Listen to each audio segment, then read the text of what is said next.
It's that time of the week again. Clark Barrington, BYU team captain and offensive guard, joins us here on the show. We'll talk about the Liberty loss. Look forward to the matinee affair Friday night against East Carolina. Whole lot to talk about on this edition of Locked On Cougars. You are Locked On Cougars, your daily podcast on the BYU Cougars, part of the Locked On Podcast Network. Your team every day.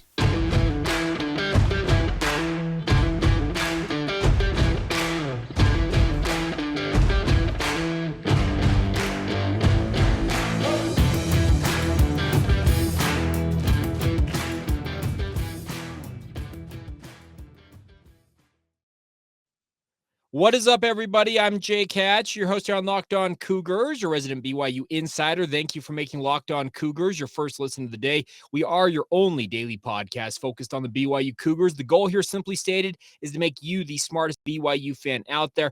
And just a quick reminder that today's title sponsor of Locked On Cougars is Sling TV. Sling is something for everybody, especially when it comes to your college football coverage. With a massive lineup of games across the ACC, Big Ten, Pac-12, and SEC, you can catch all the games you want on Sling, and you can check it out now. Sling TV, to see that massive lineup of games they have all season long. Sling, the TV you love for a price you'll love. Try it today. Time to welcome in now BYU offensive guard as well as team captain Clark Barrington. Clark, how are you? I'm doing all right. How you doing?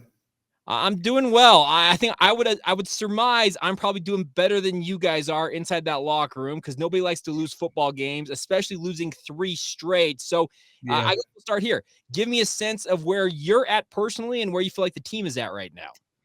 Yeah, it's a serious gut check. Just like you said, nobody likes to lose football games, and doing it 3 times in a row, that sucks even more. And so, it's just a good time for us to kind of reflect personally, and change what needs to be changed, in our personal lives and our personal play. And then, hopefully as we all do that, then, we'll have better outcomes in the future. So we heard both post-game as well as during the Monday media availability that Puka Nacua is one of the players who spoke up in the locker room after the game. Jaron Hall described the meeting as being brief because he said nothing really changed in terms of the overall performance in his mind. So he said it was a very brief meeting in the post-game locker room. Can you kind of give us a sense of what was said and just kind of the overall message coming out of that? Yeah, pretty much that, the way we're playing right now is unacceptable. And I think that's something that, we all know and understand. And Puka just kind of stood up there and said that for us all, it's unacceptable, and we need to figure it out fast, or else, we'll lose control pretty quickly. So. Now, Liberty, you guys go up 14-3 in that first quarter. And honestly, I'm sitting there watching this game. I'm like, okay, they got this thing on lock. It felt like in many ways you guys kind of controlled that game through the first quarter. Then the final 3 quarters, you had 116 yards in the first quarter and then 142, if my math is correct, in the final 3 quarters. Give me a sense of what happened offensively. Yeah, things weren't working our way, and we weren't able to capitalize on the opportunities we were given. So, I just think that we just came out and we didn't play our best ball. So, was it something that Liberty was doing, or do you feel like it was just a lack of execution? That as much as Liberty was a good team and stuff like that, I think we just weren't ourselves. There was a big lack of execution and doing what we do best. So you talk about you guys weren't yourselves. This is my observation from the outside. It feels like almost everybody in the program's kind of stuck in a funk in a way, and you guys in a way aren't able to get out of your own way. If that makes sense at all, do you feel that same way? Yeah, I think I would agree with that. We've beat ourselves a lot this season, and so that's kind of the big focus. Is kind of like what you said. Get out of our own way. Do the things that we've been doing for a while now, and get back to the basics, and hopefully that will help us. So. Now, you guys on the offensive line, you just had a pretty tight rotation this season. It's actually gotten even tighter as the season's gone along here. the funny thing is, I was actually reading some statistics. A lot of people have been bagging on the offensive line for the lack of the production in the run game. But the funny thing about this is, in 155 carries, you guys are averaging north of 5 yards per carry. And I know that's being helped by, there was a 75-yard rush, the very first play of the season by Puka Nacua. That type of stuff's helping that average. But the 155 carries, though, that's kind of the alarming number to me. The average is not all that surprising because you guys are actually production-wise doing okay. The lack of plays overall is glaring, it feels like. And I've had some conversations with folks, and we've gone back and kind of looked at the numbers. You guys are far below the national average in terms of overall possessions in a game. Is that something that you feel like is hampering your guys' ability to score the points you think are requisite to win games? Yeah, it's been different. It's been kind of an interesting season. Like you said, we haven't had a ton of possessions, but in turn, we need to make the most of the times we do get to touch the ball. And so, I think that does come into play a little bit with that. But for sure, we've fallen short times that we have gotten the ball. So. Well, yeah, I was just going to add that if 155 carries, it probably sounds like a lot to anybody when you say 155 carries, but across 8 games, folks, that's less than 20 carries on average per game. We're talking about a sport that you can see a single running back go for 25 or 30 carries. We saw it with Tyler Algier multiple times last year. So are you hoping at some point you guys can kind of stem the tide of what's been going against you and get to where you guys can give maybe a guy like Christopher Brooks or Miles Davis that opportunity to get 20 to 25 touches? Yeah, for sure. That's the goal. As an O-lineman, you want to be able to run the ball and run it at will. And so, that's the goal for sure going forward. All right. We'll get to a little bit about the ECU game coming up here in just a moment. I want to ask you one last question. And obviously, when losses start piling up, there's always the concern that things could splinter. And you've already kind of referenced this. We got to get back on the same page, all of that type of stuff. Are you concerned at all about guys starting to pull, I guess, a little too far? How do I say this? Trying to pull their own weight a little too far in their own direction versus being team oriented? I think we got a good group of guys. And so I'm not too worried too much, about a whole lot of splintering and all that. Because we all have that main goal in mind, and that's to win games and to have a good rest of the season. And so, that's just kind of been our focus, and the talk today is just, coming together. We know that we have fallen short, individually or as a team, and we just know that the only way we will, get through it is if we come together, and that will help us along the way. So. All right, I got a follow-up question to that, but real quick, let's get a word in on one of our great sponsors on today's show. It's our friends over at Simplisafe. And Clark, I think you and I both agree that having your home broken into is probably a bad thing. Nobody wants that to happen. But over 4 million people out there are trusting Simplisafe with their home security system. Right now, Simplisafe is here for you guys. They're giving listeners 40% off their advanced security system. It was just named the best home security of 2022 by U.S. News. I would encourage you guys to give it a shot because it's Simplisafe. Your safety is the only thing that matters. Simplisafe is here to help you guys with that advanced technology, as mentioned, whether it's controlling your home from your phone with the app, watching crystal clear HD live stream of your security cameras, and a wide variety of high-tech sensors or something else. That is what Simplisafe is here for. And the best part is Simplisafe has 24/7 monitoring to make sure you guys are taken care of. They will, when a threat is detected, their monitoring professionals promptly contact you and will dispatch first responders to your home, even if you're away and unable to respond. 24/7 professional monitoring costs under $1 a day. That's less than half the cost of ADT's traditional professional install plan. So check it out, my friends. Do not miss this chance to save big when you protect your home with the best. Get 40% off your order when you visit simplisafe.com/lockedoncollege today. Once again, that's simplisafe.com. That's simplisafe.com/lockedoncollege today. Customize the perfect system for your needs today. Once again, that's simplisafe.com/lockedoncollege. One more time. There's no safe like Simplisafe. All right, folks, continuing on here with Clark Barrington, but a reminder for you guys, make sure you check out the Locked On Sports Today podcast. It's your way to catch up on the other sports out there going on. And Clark, I'm gonna lob this to you real quick. You guys are obviously so ingrained with football. I know that you pay attention to other sports. How difficult can that be in the middle of a football season? Paying attention to different sports? Yeah, like NBA, NFL, all that stuff. I just don't really – it's more for leisure, right? Okay.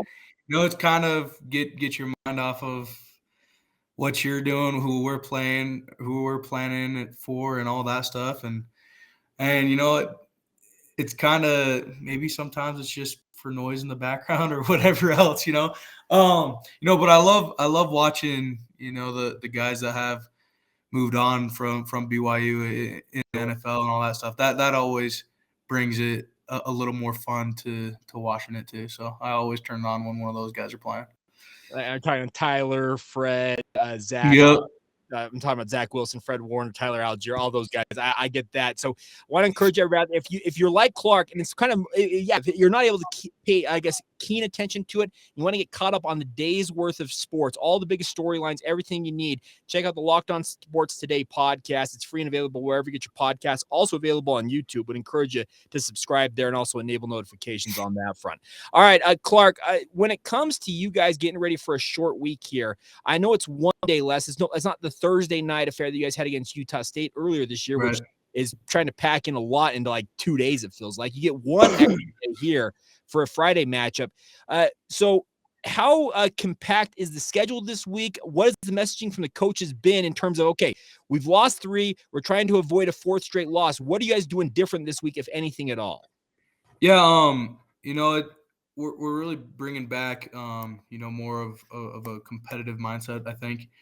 To be honest, it seems like the team's gotten soft and we're kind of, fragile and easy to break. And so, bringing back that tough mindset and those things, every day in practice and competing against each other, good on good and whatever else we do. And so, just trying to bring back that fire and get that fire back in our souls. So.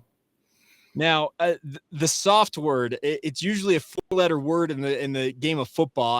I've talked to enough people that when that term is used, usually guys shudder at that thought because it's a macho sport. It's a sport that you're supposed to go out there and prove that you're the quote unquote alpha out there on the football field. You talk about how you feel like it's gotten a little soft. You guys are fragile. That's something that Coach Roderick used in his appearance on Coordinator's Corner as well. Now, when it comes to that, how does that mindset get into the program in the first place in your mind? No, I think, in the past years, we've been kind of the underdog. And maybe this year, we finally felt like we've proved ourselves. And there was probably a little bit of complacency that set in, and those things. And I think, just kind of that mindset and change can develop, guys being soft and not being as tough and reliable as we once were. So. Now, sitting at 4-4, obviously you guys have kind of sunk back down to where you are in your minds the underdog. You're trying to snap a 3-game losing streak. A lot of guys, I'm sure, are down on themselves, down on the team, that type of stuff. You talk about competition and trying to get that mindset back of, hey, we've got that edge to us. How do you feel like you best go about getting that back? I think it just starts with the everyday little things.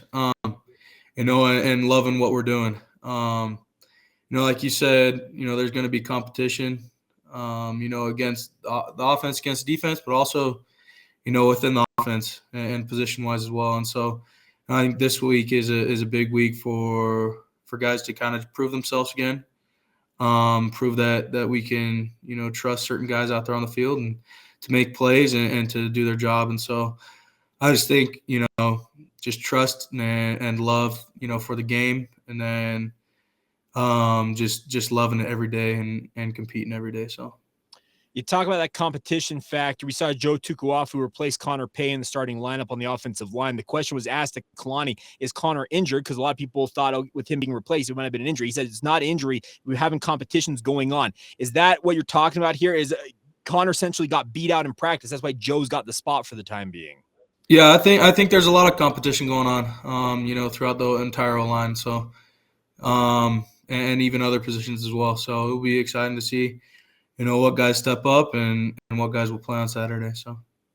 Now, obviously, getting ready for East Carolina, they're a team coming clear across the country. You guys just flew back from clear across the country for the second time. What do you know about the Pirates at this point? Yeah, they're a really good team. They're big, they're physical, they're fast. And if we're not prepared, it's going to be another game like Liberty. And so I just think that we need to do everything within our power to prepare the best we can and go out and play well. So. Now, winter seemingly showed up overnight. I'm wearing a hoodie here. I'm wearing my Jazz hoodie because it's downright frigid outside. Winter showed up seriously here along the Wasatch Front. You're an offensive lineman. I'm sure colder weather doesn't bother you as much as maybe some of the other guys, the quote-unquote pretty boys out there, the skill positions. But how much can the elevation and the fact that it might be in the 40s when you guys play East Carolina help you in your mind? I'm sure it helps a lot. We'll be practicing in this weather all week, and so we'll be used to it and ready to go. And who knows what weather they're coming from, and it's probably a little bit warmer or whatnot. But I think it could play a role in the game. I don't know how large of a role though.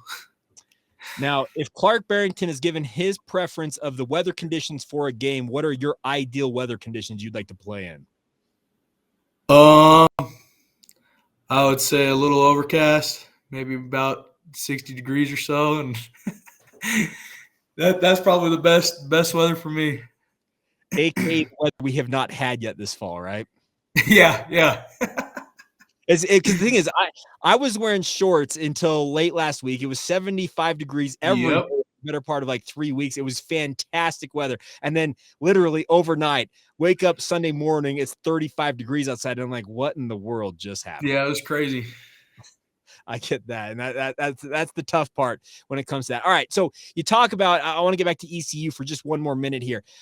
You guys are in your final year of independence. You've been playing teams all over the country. You guys went to ECU back in 2017. I don't think you remember of that team. I think you might've been on your mission at that time, but you guys have been playing so many programs from around the country that the familiarity really outside of, I'd say, Utah State, Utah, and Boise State is not necessarily there. Does that, in your mind, help or hinder you guys in terms of your preparation for games like this? I don't know if it does really either. Okay. I think it's just, a fact that, we're going to play a bunch of different teams, each season, and who knows if we've ever played them before or the last time we played them, but I think just preparation is the same either way. Of course, it's nice to kind of know, a little bit more about your opponent, and if you've played them in the past, then that helps. But I think we do a pretty good job just learning about the scheme and preparing for that. So, is ECU's defensive alignment on film to you like similar to anybody you've already have faced this year? Or are they a unique look? Honestly, they're pretty similar to what we saw last week. Okay. Kind of a mix of fronts and a lot of movement and pressure. And so I think, prepping for last week will give us, kind of a good experience, good knowledge going into this week. So. All right, I got a few more questions here. We'll have some fun along the way as we round out this edition of the Clark Barrington Show. But first, a word on our friends over at LinkedIn. Wanted to make sure we get a plug in for them. They're doing a great job for us here on the Locked On College Network. Every new potential hire can feel like a high-stakes wager for your small business. You want to be 100% certain that you have access to the best qualified candidates available, and that's why you have to check out LinkedIn Jobs. LinkedIn Jobs is helping you find the right people for your team faster and for free. The best part is you can go on LinkedIn Jobs right now and, like we said, posting for free. Then add your job in the purple hashtag hiring frame to your LinkedIn profile to help spread the word that you're hiring. Simple tools like screening questions will make it easy to focus on the candidates with just the right skills and experience so you can quickly prioritize who you'd like to interview and hire. It is why small businesses are rating LinkedIn Jobs #1 in delivering quality hires versus leading competitors. LinkedIn Jobs help you find the qualified candidates that you want to talk to faster. Once again, Post your job for free at linkedin.com/lockedoncollege. That's linkedin.com/lockedoncollege to post your job for free. Terms and conditions apply. Always appreciate the support from our friends at LinkedIn.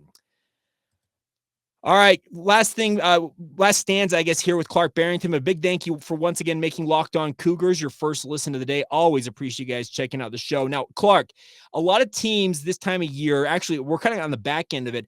A lot of programs are having their bye weeks during this period. You guys are the unfortunate crew for the second straight year. You have to play 10 straight weeks of football without a break in the action. Is that, in your mind, a factor in maybe some of, like, you guys could probably use a bye week at this point in your mind?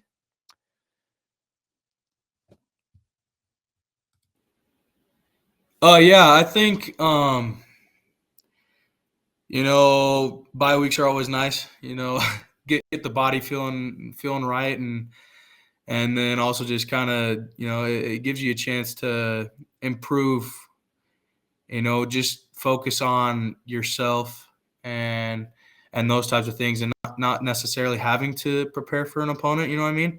And try to fix some of the maybe weaknesses of offense or the defense or whatever or whatnot. But it is kind of the hand we've been dealt, and so we're doing the best we can with that, and when the time comes, we'll for sure take advantage of that bye week. So, in an ideal world, when would you prefer to have a bye week? Are you talking like 6 games, give me that break, and then finish the final half? Where would you place it? Yeah, I would say right there in the middle, probably about 6 weeks. I think that's the ideal spot for it. Well, and there's been conversations out there across the college football universe about instituting a double bye at some point into these seasons, giving you guys essentially 2 off weeks throughout it, just to give, like I said, give you that chance to kind of recoup, heal up, and then kind of figure out some of the things that either are going well, or in the case of BYU right now, figure out what's going wrong and hopefully fix some of them. So maybe at some point that'll come, but that obviously will come too late for you as a college football player. Probably. All right. I also wanted to ask you, Kalani admitted on a Saturday night, I also talked about it on Monday, that he is now calling the defense. So he's the de facto defensive coordinator. He's in there, as he said, talking with his coaches, and he's making the schemes and then kind of handing them the play sheet and saying, hey, here's what we're going with this week. How much is that taking him away from the offense, if at all? He's always been, that defensive minded coach. I'm honestly, I have no idea, how much input he gives on the offense. I know the offensive side of the ball, it's much of a collaborative effort, and when it comes to play calls and what we're running and all that stuff. But, I don't know how much he is or has been involved in that. So not sure really. So he's not walking into Coach Roderick's office saying, hey, you know what, we're going to run this scheme, that type of stuff. Yeah, I don't think that's happening. I get that. I just obviously there have been staff changes. I'm not saying like the guys have been fired, that type of stuff. It's just been changes within the coaching staff. How do you feel the team overall has responded to the shakeup? Yeah, I think we've done a pretty good job, just accepting the changes and moving forward, and just trying to put our trust in the coaching staff and their decisions, and then doing the best we can to fulfill the schemes that they have drawn up for us. So very cool. All right. So last thing for me, Clark, obviously Halloween's coming up for you guys. This will be the final game before Halloween. Is Clark Barrington a costume guy? If my wife wants me to be. Well, hey, has she indicated that you will be dressing up this year? She's taking a look at a few different things. We haven't settled on anything yet. We dressed up last year because we had like a murder mystery dinner thing that we did with some of the teammates and stuff, and that actually turned out to be a good time. So, we'll see what happens this year. Okay, so what type of murder mystery dinner are we talking about? Are we talking like the classic one? What are we talking about here? I don't know if it was the classic one or not. Because I've been to somewhere like you have to dress up you dress up like in your Sunday best, that type of stuff. Like it's like kind of the old time. No, this one was like a Western one. So they kind of assigned characters, and then you dressed up as that character. So it was mostly cowboys and cowgirls or whatnot. A few Indians every now and again, but okay. So it was a good time. So obviously they have that trunk or treat at BYU, and I know the coaching staff is huge about that. Coach Lamb seems to go all out. I'm sure Tom Homo goes all out. Yeah. How do coaches handle Halloween and like the holiday period that's coming up? I don't know. I think some of them enjoy it more than others, but I don't know. It's always a fun time to go to that trunk or treat and dress up or not and hand out candy and all that stuff. So. Well, I guess BYU fans will keep their eye out for Clark Barrington and see if you and your wife decide to pull something off or whatnot. All right. Yeah, I guess so. Okay. Last thing for me on that front. Obviously, Halloween is trick or treat period. Favorite candy? What is your favorite candy? If Clark can pick your favorite, what is it? Yeah. Honestly, any of the Reese's. All right. Reese's candy, whether it be like a Take 5 or Fast Break or just a Reese's cup. Yeah, I'll eat any of those. You're about that chocolate and peanut butter, right? Yep. I gotta say that's number 2 on my list. Snickers will always be number 1 in my heart. So yeah, that one's pretty good too. All right. Well, very cool. All right. Well, Clark, we will let you go. Thank you as always for your time. Look forward to catching up with you in a week's time, and hopefully the win streak, I guess the losing streak will be over, and you'll be back in the win column. Yep. Hopefully. Thank you. All right, that's for Clark. I'm Jake. Thank you once again for making Locked On Cougars your first listen of the day. Want to encourage you guys now to make your second listen, our friends over the Locked On Big 12 podcast. Get caught up on everything going on in Big 12 football with Josh Neighbors in 30 minutes or less.